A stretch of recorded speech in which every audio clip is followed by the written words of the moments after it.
What if you could connect and convey your unique personality, your authority, your desire to serve and help people in just a few minutes in a simple video?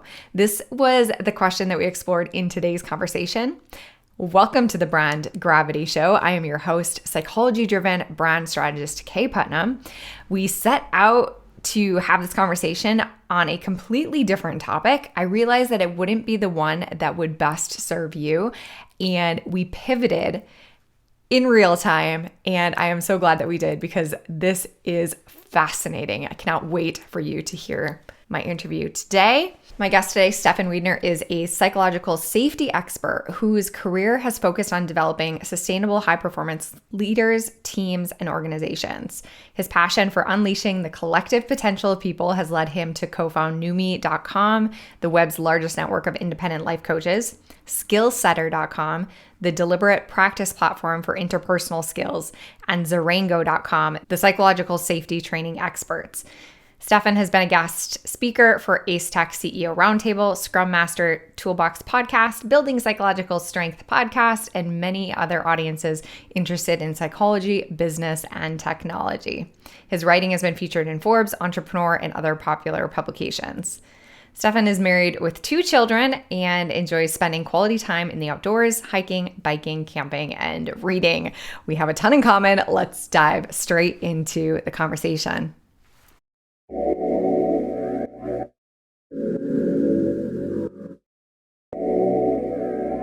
Stephan, thank you so much for being on the show. I think we're going to have a lot to discuss today. I know that you have several different businesses. Can you just give us a lay of the land of your experience and expertise? Yeah, sure. So I started a website called Noomi.com, NOOMII.com. So we have a network of thousands of coaches all over the world. We started that up 15 years ago. So it's been around a while. And in that time, really helped tons of coaches around their branding and marketing. I wouldn't say that's like the thing I've gone really deep on, probably like you. So I wouldn't call myself that subject matter expert and know enough to be dangerous. Then following that, we started up a company about 6 years ago called Skillsetter.com. So it is a tool for practicing interpersonal skills. And I'm sure we'll talk a little bit about that later. And lastly, with my interest in psychological safety, we started up another, well, I wouldn't say it's a full company. It's more like a separate brand, a separate service that we offer, which is called Zarango.com.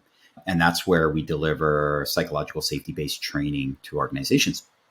I'm excited. We have lots to dive into. Can you give us a quick definition of what psychological safety is for those? Yeah, it's a good place to start for those who don't know what it means. It's a team-based construct, and we'll use Amy. I'll give you 2 definitions. The first is from Amy Edmondson. So she's a Harvard researcher, and she's really popularizing the term. You may have heard her name before. And her definition is that psychological safety is a belief that within your work environment, you can speak up, you can say what's on your mind, you can even admit mistakes, and you can do all of that without some sort of fear of reprimand. So you're not afraid that you'll get fired. That's probably the most extreme case. But more often, I think people are concerned about just coming across as someone who's maybe that annoying person that keeps asking questions, or you don't want to come across as ignorant or uneducated. So that's what psychological safety, her definition is. And then the definition we use in our training that we really try to reinforce for people is that in a psychologically safe environment, you're creating an environment where people have the courage to speak up. And the second half is really important, and the confidence to know that you'll be heard. So you may be familiar with protesting and folks like that. And it doesn't have to be on the street with placards, but, for example, in a company, you might be fighting for something that you really want. Those folks have the courage to speak up. So I applaud that. And they're not necessarily feeling heard or appreciated or cared for. So that's the second half. That's really important. Yeah, super interesting. And a lot of the humans that listen to my show are entrepreneurs. So they don't have the privilege and the context of having a really big team, but a lot of them do spend a lot of time even cultivating group environments for their clients or for the students or the people that they're coaching and mentoring. Are there some basic ingredients or principles that create psychological safety? What we've been looking at are the skills of the leader and the manager. So how does that individual create a comfortable space for people to be able to have that courage and the confidence to know that when they speak up, they will be heard and appreciated. That's really where we've gone to work. Like, what differentiates one leader who is good at doing that versus a leader that isn't, right? And what we, for example, see fairly regularly is a leader who's saying, my door is open, come talk to me anytime, or I really want to hear from you.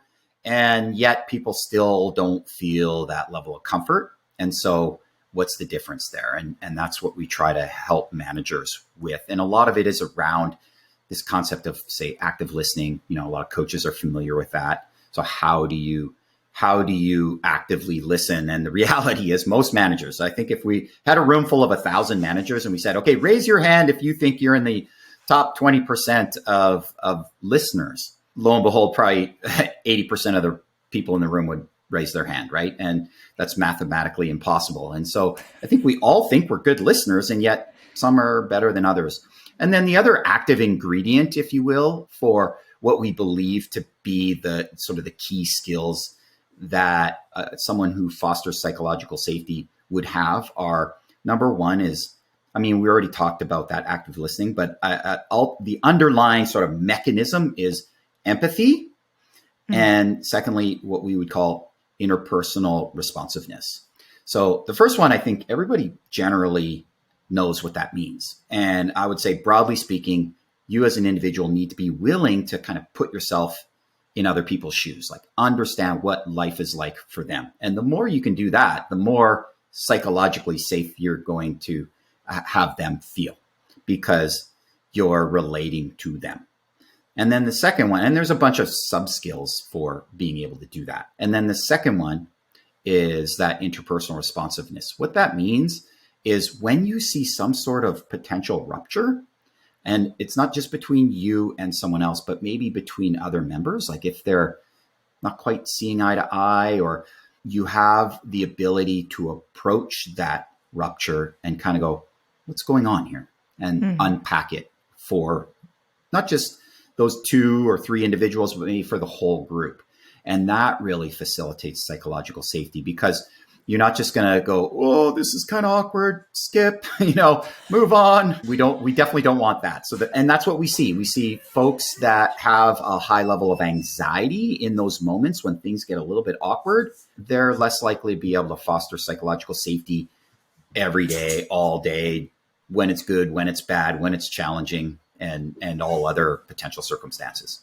Oh, that definitely resonates. One of the best coaching containers that I've ever been in, the facilitator, the leader of that space, was exceptionally good at just voicing some of the uncertainty that people might be feeling. And even just that, without moving into like solution mode or fixing mode, just helped create an environment where you felt okay having uncertain feelings and you felt seen and heard in that emotion or in that feeling. So that is incredible advice. And notice what you said there, right? They recognize those uncertain feelings you might be having. So A, that requires empathy. And B, they said something about it. That's the interpersonal responsiveness. So you pointed to those exact 2 skills right there. Amazing. Okay, shifting gears a little bit. I know that you've had a ton of experience working with thousands of coaches in the past, and a pretty large percentage of the people that I work with are in some sort of like coaching, consulting, or even like a service-based type of situation where you end up doing quite a bit of coaching and consulting, those types of skills. Clearly, communication is paramount for communicating how you can help, how you can be of service to people. And you explained to me before we got on the recording that there are some very key differences in somebody that we perceive as being like a high quality coach versus somebody that is maybe not as skilled. We're going to get right back to the interview. For the next few seconds, I'm going to share with you my brand clarity collective and how it can help you grow your income and impact. If you're an entrepreneur who feels stuck or uncertain about what makes your brand stand out, then this is for you. The Brand Clarity Collective is a mastermind multiplied by mentorship. It's part online curriculum, part digital mastermind, and it's designed to help you get crystal clear brand clarity so you attract more perfect clients and grow your business. We have a thriving community of entrepreneurs who are all smart and driven, As a member of the collective, you get an all access pass to all of my best branding courses, as well as access to our private community where you can connect with like-minded entrepreneurs and get feedback and support directly from me on our coaching calls. The Brand Clarity Collective is priced at just $297 per month. And after 6 months, you keep lifetime access to all of the courses. To learn more and to see if it's right for you, head over to my homepage at kayeputnam.com. There's a big section where you can click to learn more. I'll also include the link in the show notes wherever you are listening or watching. All right, let's get back. Can you set the stage here? Were you actually creating videos with coaches? What was the context of figuring this out? Yeah. So, I'll give you the full story. So we're Perfect. conducting a study right now to measure the interpersonal skills of a manager and their team's psychological safety. So the idea is, our hypothesis is that leaders that have really great interpersonal skills are going to naturally foster more psychological safety, and their teams are going to feel that. So that's what we're doing. We're measuring those two things to see if there's a correlation. Hopefully we find some positive results there. Otherwise, we'll be scratching our heads and going back to the drawing board. That said, we needed to develop an assessment to be able to measure those interpersonal skills. And so what we did is we drew on research that was done at the Ohio State University, Tim Anderson. And what he did is he developed an assessment for counselors. And what he did is he exposed them to the most challenging moments, or commonly recognized challenging moments within counseling, and had video clips of actors portraying those scenarios. And then he said, okay, just respond to them the way you think is most appropriate given the situation. And then they measured these interpersonal skills, two of which I mentioned, the empathy and interpersonal responsiveness. There's 6 others. And so what they did is they looked at those recordings, they assessed all 8 of these dimensions, and then they gave each person a score out of 5. And they looked at like quarter or even 1/10 increments. So you could, be a 3.25 or 3.5, et cetera, on each one of these scores. So then skills, or dimensions. So then you get an average score. And then they looked at their client outcomes. So this is a fairly well-recognized measure in that domain. And what they discovered is that these skills that they were coding were predictive. And it kind of makes sense, right? Because on any given day, it's hard to detect the difference between 2 counselors, or even if you think about sports, right? Any 2 professional athletes are on a given day, one might outscore the other, or might get more points or whatever, right? But if you look at a Hall of Famer, they just get so many more points because it's sort of day in, day out, that sort of consistency where they're just always a step above everybody else. But it's always, it's more, you have to look at bigger data. So the same is true in counseling. And so we know that these interpersonal skills are predictive in that scenario. And so we needed to create an assessment which was similar. And we thought, well, gosh, anybody can be a manager if everybody gets along and things are rosy and you're hitting all your milestones, right? But what about when things don't go great? And so that's what we've done. We created these engineered scenarios that are challenging for leaders, and we record their responses. And from that, we then code their responses to give them a score. Here's your score. And so what we've done more recently than with coaches is you're exactly right. We started creating videos, helping coaches create these 1 to 2 minute videos that they can put on their profiles to help promote their services. And so we were doing this sort of interview style. And what we found is there's a real wide range of results. Like if I were to show you 2 videos where one coach who I think is really fantastic and another coach that's struggling with their communication in that particular domain, I think you would be easily able to say, yeah, that one's good and that one's less good. And I think where it gets a little more challenging is why. Like, why is that person so great?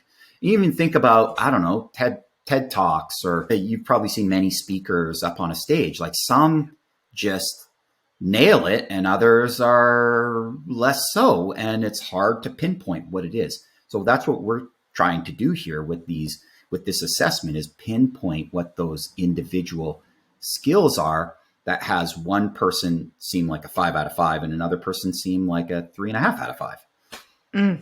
So interesting. This happens with brands a lot too. Even when you do focus groups or surveys about why people choose one brand over the other, they might have a really hard time articulating the difference or like what actually drew them into a business or into a particular person. But when you look at the end result, it's clearly happening. Like people are clearly preferring one over the other. So I'm excited to dig into this.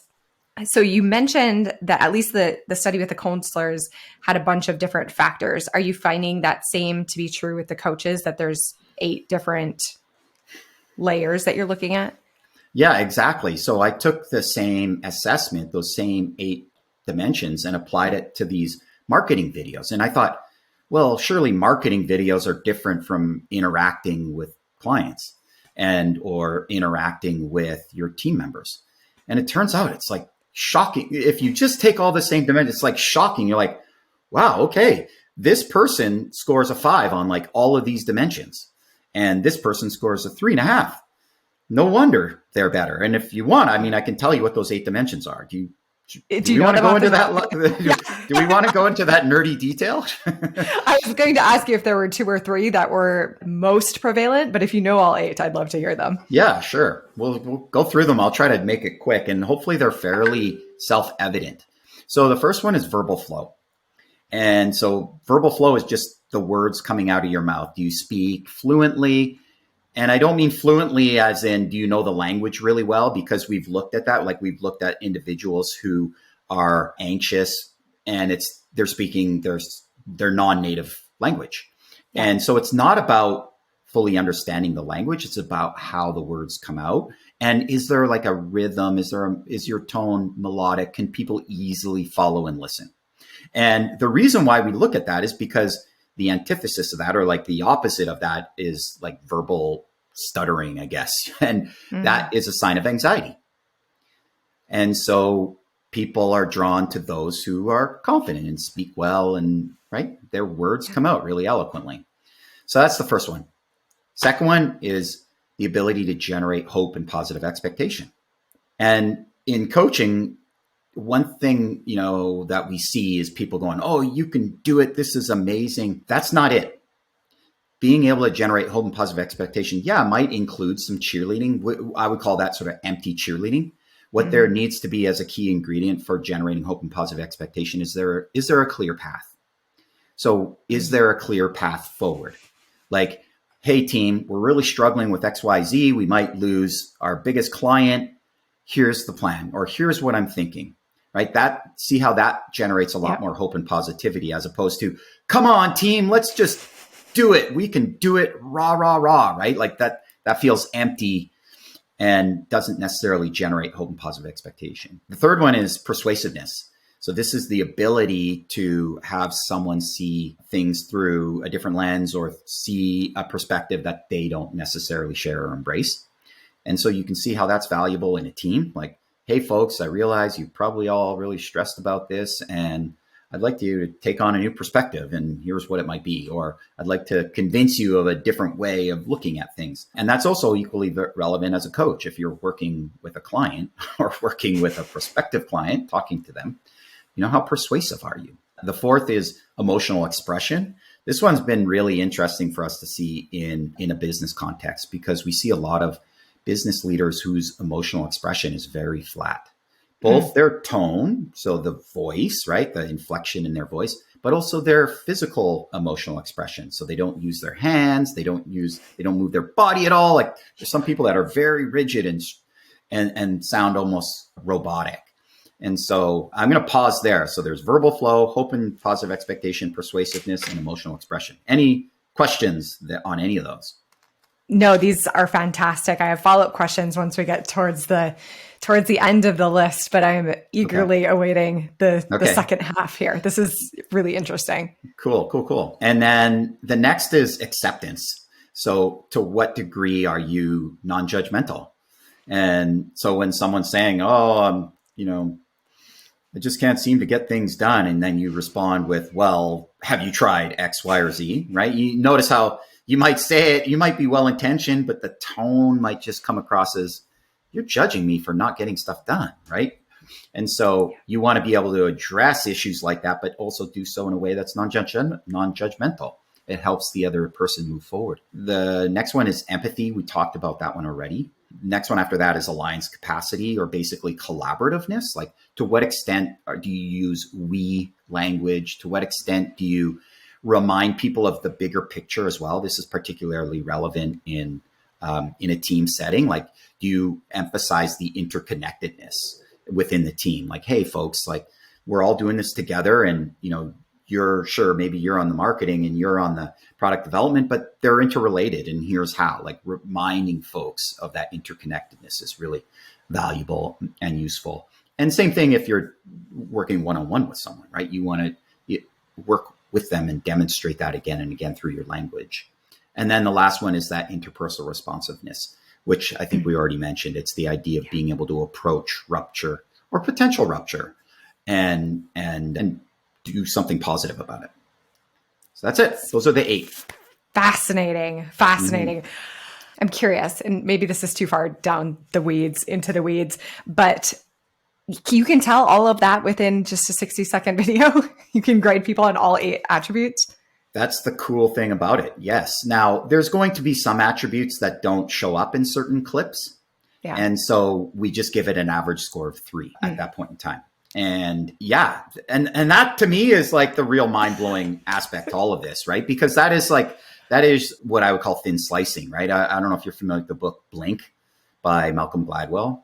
Mm-hmm. And he, in that, I think it's that book, it might've been Freakonomics or some other book, but I believe it was in that book. They talk about John Gottman's work at the Gottman Institute, looking at marriages, right? And they get couples to talk, and they observe, and then they can predict divorce with like 96% accuracy or something. Yeah. Well, and it's not just any conversation, and there needs to be some sort of rub there or some sort of disagreement. And then how they interact with one another is predictive of whether or not they're going to get divorced. And I think in that case, they were looking at roughly 15 minutes of conversation. And so we're looking at a little less than that. So maybe 4 or 5 minutes of video, and we're able to potentially predict. Now, again, remember, we're doing this study. It's a question that we've asked, and so we're going to try to find the answer. And anecdotally, I think there's sufficient evidence to suggest that we're onto something here. Amazing. Yeah. Amazing. Okay. So this might be outside of your scope since you're more focused on finding the answer, but if you have any insight, I would love to hear it. If somebody is listening to these 8 factors, and they're kind of self-identifying places where they could improve, are these things skills that we can learn? How can we play with this new knowledge? Yeah, that's a good question. When we first introduced this to folks within a training environment, the ones that we know people tend to really focus on are verbal fluency, or verbal flow rather, because that one's so easy to identify. And most people will say, yeah, I use but or stutter over my words a little bit. So everyone, I think, can relate to that. And that's something you can absolutely practice, especially if you ever have to give talks. You can have maybe a third party or watch the recording afterward and count up how many times you flubbed your words. Hopefully, I haven't done that too many times today. And then the other one that people tend to glom toward is empathy. So a lot of managers we see, and this is so heartwarming for me, is a lot of managers are saying, I want to be more empathetic. I know this is not necessarily my strength, and I want to improve it. And so that one, and yet there are some micro skills that are needed there. I would say that for being able to demonstrate empathy, there's 2 skills that are really critically important. One we would call reflecting content, and the second is reflecting feeling. So what is reflecting content? That's just paraphrasing back to someone what they just said. And that demonstrates, hey, I hear you. And so often I'll hear people say, I get it, I understand. Do you? Why don't you say back to me what I just said so that I know that you understand? See the difference there? Mm-hmm. And then the second one is reflecting feeling. So that's where someone might come to you and say, oh, I'm really frustrated. Or they don't even use any emotional words. Like they don't name it. They're just coming across as, say, very flustered. And you might say, I'm getting the sense that you're fairly flustered with this whole issue. And just naming it will help them feel understood. And if you do it really well, they'll go, yeah, you're right. I am. Or they might correct you. They'll say, no, it's not really frustration. It's actually something different. And that's really helpful generally for the other person and builds that connection. So I would say those are the two skills that you would want to work on that really flex that empathy muscle. And then what's the other one? The other one is emotional expression that a lot of managers want to work on, because again, that one, it seems fairly self-evident and one that you can assess yourself fairly well, especially if you have a recording. And it might be simple things like working on trying to just change your tone. And it might be trying to work on your facial expressions using eyebrows, smiling when it's appropriate, of course, right. Trying to, and you can practice that when you're in a call by watching yourself and seeing how you respond emotionally. So there's tone, facial expressions, or nonverbals. So that's another one that I think people can really try to work on. Oh, this is so fascinating. I think entrepreneurs need to be, I don't know if we all are, but we need to be professional communicators because we need to communicate a vision, get people rallied around whatever we're doing, whether that's team that's supporting that vision or our customers or clients that are buying into that vision.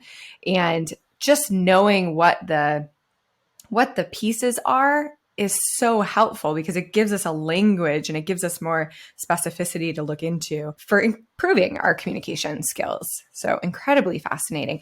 Can you tell me more about the marketplace that you have built for coaches? I know that this isn't your newest project, but I think that it's super relevant. So I'd love to hear a little bit more about it.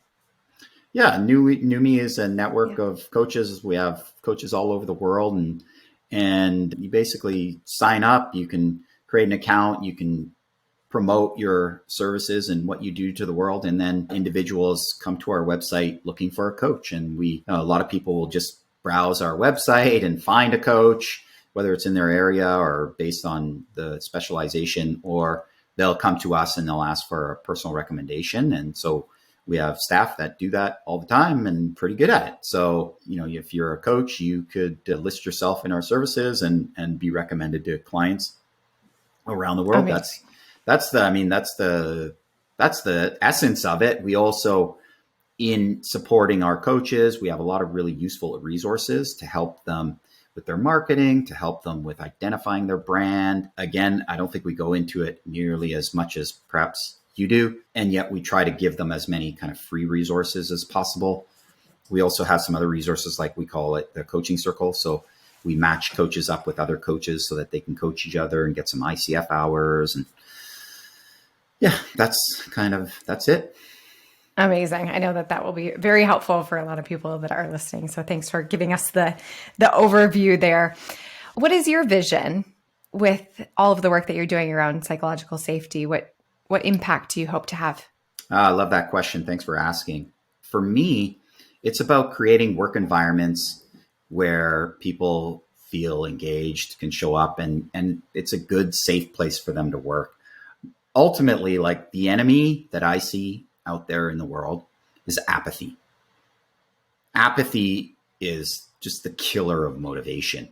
And we see that with psychological safety because I think a lot of people can relate to, say, a toxic work environment. And I absolutely want to get rid of toxic work environments. That is for sure. But that's like the real bad. I think there's a much bigger pool of people who are in the middle where it's just sort of, meh. How was work today? Meh. And I think one of the underlying root causes is that there was a Gallup poll fairly recently that asked, to what degree do you think your voice matters at work? And something like 30% of people said yes. So those other 70% of people, they're in that meh category. So that's what I want. I want to have people being able to show up at work, feel like what they have to say and contribute matters. There's someone listening and there's someone doing something about it. Because if we can engage that 70% of the workforce, gosh, just think about the things that we could do, right? We could solve so many problems if we had the ingenuity of 70% of the population that's just showing up and punching the clock. You're laughing, but it's true. It's one of the reasons why I got into entrepreneurship. And I think a lot of people probably can resonate with that as well. It's like, oh, like, look, just give me space to actually contribute something meaningful and to be heard. Like you said, you have a great quote. I think it was on your website that says that your passion is unleashing the collective potential of people. And I think that is so well said, and a great encapsulation of that vision that you just shared. If you could recommend that for somebody who's listening or watching this, one thing that they could do with this information that you shared, what would you recommend that their first action step be? I don't know if I want to introduce another model for thinking about how you present yourself, but I think it's useful. Actually, let's go into it. Go for it. So it's called the ETA model. That means that the three letters ETA stand for expertness, trustworthiness, and attractiveness. I don't love that word because it doesn't mean physical attraction. It means basically likability, or, do you want to be around people? And we talked about those 8 dimensions, and I think those are a little bit micro. So this, I think, helps you think about kind of the bigger picture, what you're trying to achieve with your communication. And a lot of entrepreneurs are, say, experts, and that's how they became entrepreneurs, or that's why they started up a business, because, hey, I'm a really expert marketer, or I'm a really expert widget builder, or whatever it is, right? And so they likely have a really high level of expertness, portrayed and demonstrated expertness. And when we start talking about psychological safety, when you start talking about branding, and when you start talking about being a business leader, you need to have that expertness, yes, but there also needs to be more of the T and the A. Those are sort of the softer sides, because people aren't just looking for experts. They're looking for people that they want to be around and that they can trust. And so a lot of what we train people in is how to flex in the environment. Like sometimes you need to say, okay, we're in crisis here. We have a technical problem. I'm going to throw my E hat on, because I'm going to leverage my expertness. But then other times when there's maybe a rupture, like that's when you want to focus on the T, or maybe the A, probably more of the T. And then in your marketing and branding, you probably want to focus a lot on the A, right? Mm-hmm. People want to work with people that they can relate to, that they like. And so that's what I would offer for folks, is to maybe play around with that, like play around with, how do you as an individual flex your expertness? How do you flex your trustworthiness? And how do you flex your attractiveness or likability? And then and think about playing around, because we probably all lean to one or the other, and it's about increasing your range. That's fantastic. And just to give people a taste, we won't dive too far into this topic just for sake of time, but can you give us one example of how we can increase our T and our A respectively? Sure. So what's a good example for building up our T, our trustworthiness? Well, for one, we talk about creating the environment where people have the courage to speak up and the confidence to be heard. So you want to be respectful of what it is that people contribute, and then do something about it, like follow it up. And that doesn't, remember, with psychological safety anyway, it's not always about agreeing with folks. It's about giving space for what they have to contribute to be heard and understood and appreciated. So I would say that's the biggest way, is just being mindful of what other people are saying, and then following up and being able to bring it back into the conversation later. That builds a lot of trust, right? Because it's like, oh, I said something a week ago and now they're bringing up it again. I trust this person. And then that sort of likability. I mean, the easiest thing is probably more emotional expression. Another great way to be more likable is get good at storytelling.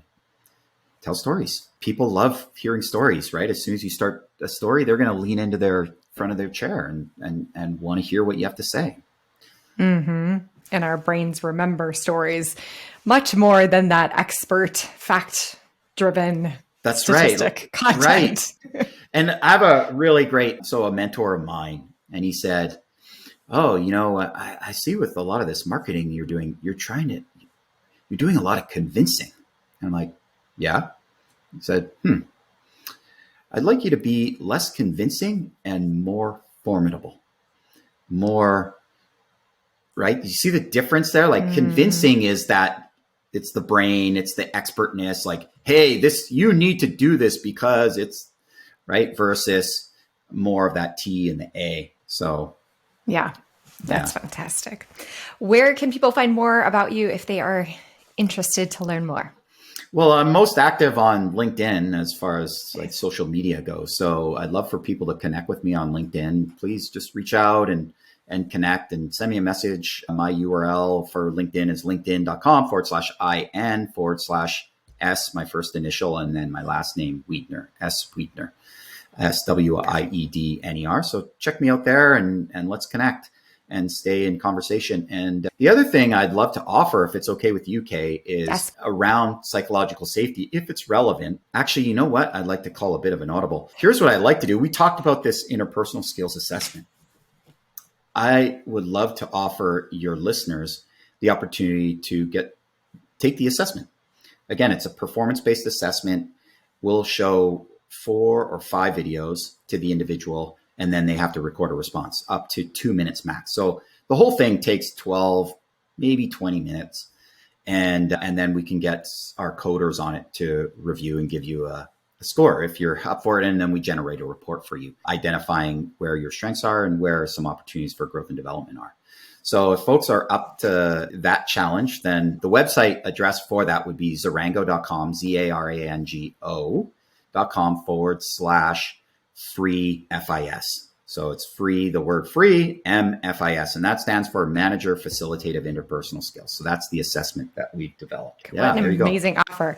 We will put that in the show notes if you are driving and didn't grab it from the spoken version there. And if you're watching on YouTube, it'll be below the video. Stephan, thank you so much for sharing your insight and your genius. This was incredible. I loved this conversation and I really appreciate your time. As always, thank you for listening. If you have any requests or ideas for future guests, I would love to hear them. Are there any topics that we haven't covered yet on the Brand Gravity Show that you would love to hear about? Let me know. You can send me an email, find me on social media. I'm easy to find online. I'm a good online marketer, good online brand builder. And I'd love to hear who's listening. Thank you so much for all of the amazing 5-star reviews. If you haven't left one yet, please do. It helps other smart humans like you find this show. And I will see you in the next episode.